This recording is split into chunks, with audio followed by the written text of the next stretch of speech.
قرآنی واقعہ میں آپ کو سنانا چاہتا ہوں، اور اس واقعے کو سنانے کا ایک مقصد یہ بھی ہے کہ ہم اللہ کے کلام کو پڑھتے کتنا ہے اور اس کے بارے میں جانتے کتنا ہے۔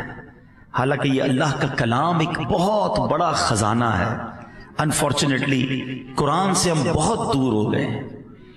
اس بات کو یوں سمجھیے کہ ایک بوڑھی خاتون ایک گاؤں میں رہتی تھی اور اس کا بچہ باہر بیرون ملک کمانے کے لیے گیا۔ ماں بیمار تھی، غریب تھی، علاج کے پیسے بھی نہیں تھے، کھانے پینے کے پیسے بھی نہیں تھے۔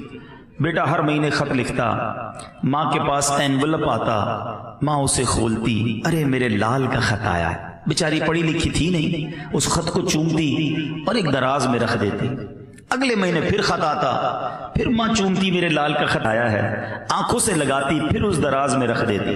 ہر مہینے خط ریسیو ہوتا رہا، ہر مہینے دراز میں جاتا رہا۔ ماں کے پاس ماں بیماری بڑھتی گئی، پیسے تھے نہیں، نہ دوائی لے سکی، نہ پراپر خوراک لے سکی۔ اسی بیماری میں ماں کا انتقال ہو گیا۔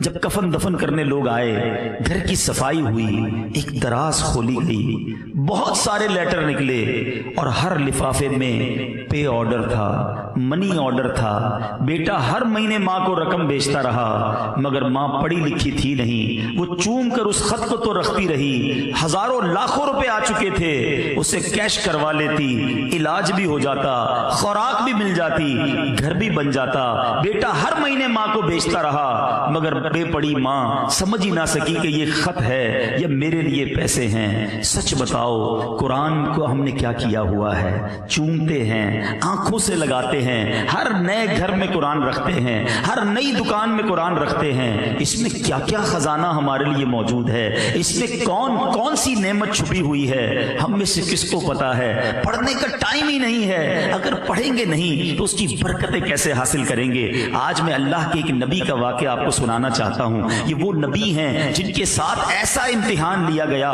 کہ one of the amazing story ہے۔ آپ حضرت یونس علیہ السلام ہیں اور آپ کا معاملہ یہ تھا، آپ کی قوم بت پرستی کرتی تھی۔ قرآن میں آپ کے واقعے کو بیان کرنے کے لیے پوری سورہ یونس موجود ہے، اور آپ نے اپنی قوم کو ڈرایا، بت پرستی نہ کرو، شرک نہ کرو، اللہ کی نافرمانی نہ کرو، ورنہ سخت عذاب آئے گا۔ قوم کہتی کہ وہ بت پرستی کرتی تھی، آپ کی بات مانتی نہ تھی۔ آخر کار آپ کی قوم کو آپ نے کہہ دیا بس اب عذاب آنے ہی کو ہے، کسی وقت بھی عذاب آ جائے گا، اب اللہ کی طرف سے عذاب آنے والا ہے۔ قوم نے کہا، پلاننگ کی، حضرت یونس پر نظر رکھو، اگر یہ ہمارے شہر میں ہیں تو عذاب نہیں آئے گا، جس دن یہ شہر سے نکل جائیں سمجھ لو عذاب آنے والا ہے۔ کمال کا عقیدہ تھا، بتوں کو پوچھتے تھے مگر دل میں یہ بھی جانتے تھے یہ اللہ کے نبی شہر میں رہیں گے، اللہ عذاب نہیں بھیجے گا۔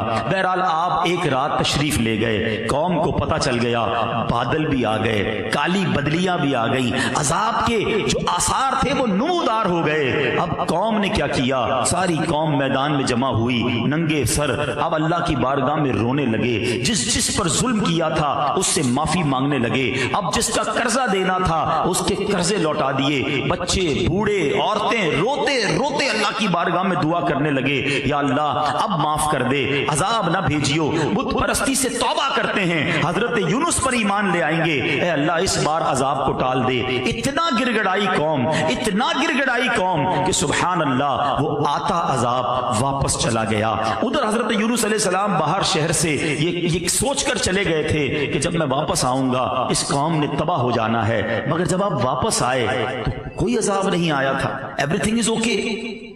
تو لوگوں نے کہا حضور اپنی قوم کی طرف جائیے۔ کہا میں کیسے جاؤں؟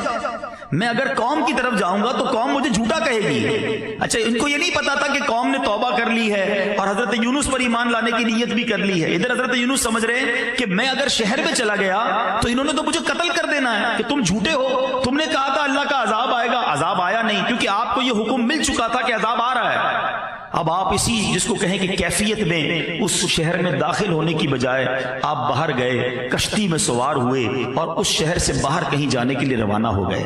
ایک اور آزمائش، وطن تو چھوٹ گیا، اب کشتی بیچ سمندر میں جا کر رک گئی۔ اب اس زمانے کی قوم کا ایک اصول تھا کہ جو بھاگا ہوا غلام ہوتا تھا نا، وہ جب کشتی کہیں رک جائے تو سمجھ لو اس کشتی میں کوئی بھاگا ہوا غلام ہے۔ اب انہوں نے کہا کون ہے؟ تو ایک قرآن دازی ڈالی گئی، اور اس قرآن دازی میں حضرت یونس کا نام نکل آیا. بھری کشتی سے بیچ سمندر میں آپ کو انہوں نے دریا میں سمندر میں ڈال دیا. There is no life jacket on that time. کوئی لائف جیکٹ نہیں تھا, آپ کو سمندر میں ڈال دیا, کشتی آگے چلی گئی. اللہ کے نبی ہیں. آزمائش دیکھو. اب جب سمندر میں ڈوبنے لگے تو ایک بڑی سی مچھلی آئی اور حضرت یونس علیہ السلام کو اس نے نگل لیا. آزمائش پر ایک اور آزمائش. اللہ اکبر. مگر زبان پر شکوہ نہیں تھا, شکایت نہیں تھی کہ یا اللہ تیرا نبی اور میرا یہ حال. اللہ اکبر. آپ کی عاجزی دیکھیں, آپ نے اس مچھلی کے پیٹ میں وظیفہ کرنا شروع کر دیا. اور یہ کون سا وظیفہ تھا؟ لا الہ الا انت سبحانک انی کنت من الظالمین. جو آیت کریمہ ہم پڑھتے ہیں نا, یہ کہاں سے ملی ہے؟ یہ حضرت یونس علیہ السلام نے مچھلی کے پیٹ میں اس کا ورد کرنا شروع کر دیا. ایک عاجزی کا انداز تھا, ایک گر گڑانے کا انداز تھا, ایک توبہ کا انداز تھا. آپ پڑھتے رہے, مچھلی کے پیٹ میں رہے, کئی دن مچھلی کے پیٹ میں رہے. اس مچھلی نے آ کر کنارے پر آپ کو اگل دیا. اب جب آپ کنارے پر آئے, کمزور ہو چکے تھے, جلد بھی آپ کی بالکل نرم ہو چکی تھی, کھڑے ہونے کی بھی ہمت نہ تھی. اللہ کی شان دیکھیں. اللہ نے وہاں ایک کدو کی جو بیل تھی, ایک چھوٹا سا پودا آپ کے قریب اگ گیا, اسی سے آپ کو خوراک ملی, انرجی ملی, صحت ملی. اور کچھ دنوں کے بعد جب اپنے شہر آپ واپس آئے تو لوگوں نے آپ کو بڑی عزت کے ساتھ ویلکم کیا, آپ پر ایمان لائے اور ہنسی خوشی وہ زندگی گزارنے لگے. میرے میٹھے اسلامی بھائیوں, یہ واقعہ میں نے کسی سٹوری بک سے نہیں سنایا, یہ واقعہ میں نے آپ کو کسی ناول سے نہیں سنایا, یہ واقعہ قرآن مجید فرقان حمید میں اللہ تبارک و تعالیٰ نے بیان کیا. مگر بدقسمتی یہی ہے کہ ہم جو ہے قرآن کو پڑھتے نہیں ہیں. چنانچہ سورہ یونس کی اگر آپ تلاوت کریں, 11ویں پارے میں یہ سورہ ہے, 97, 98, 99 آیت میں یہ واقعہ بڑی پیار سے, بڑی تفصیل سے موجود ہے. اور اگر اس کی تفسیر پڑھیں گے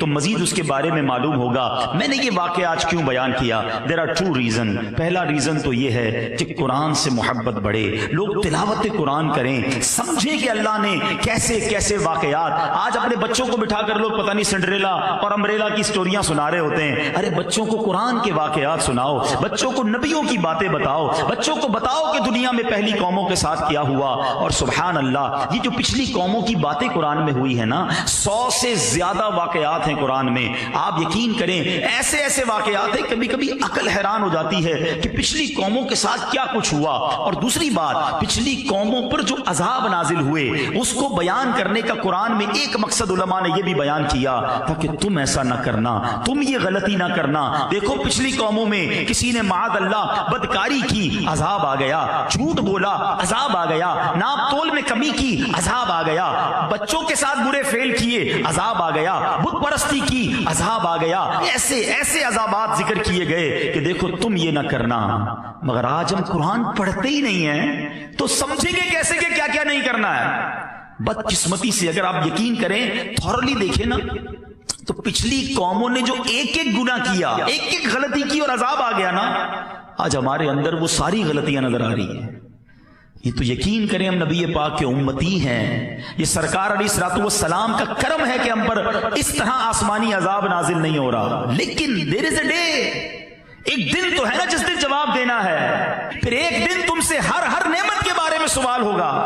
ادھر کیسے جواب دیں گے کہ قرآن میں بتایا تھا جھوٹ نہ بولنا, قوم عذاب میں گرفتار ہو گئی. قرآن میں بتایا تھا ناپ تول میں کمی نہ کرنا, میں نے اپنا عذاب ان پر بھیج دیا. قرآن میں بتایا تھا بدکاری نہ کرنا, اس قوم پر میں نے اپنا عذاب نازل کیا. پڑھتے تو جواب دیں گے نا, تو پلیز یوں نہ کرو.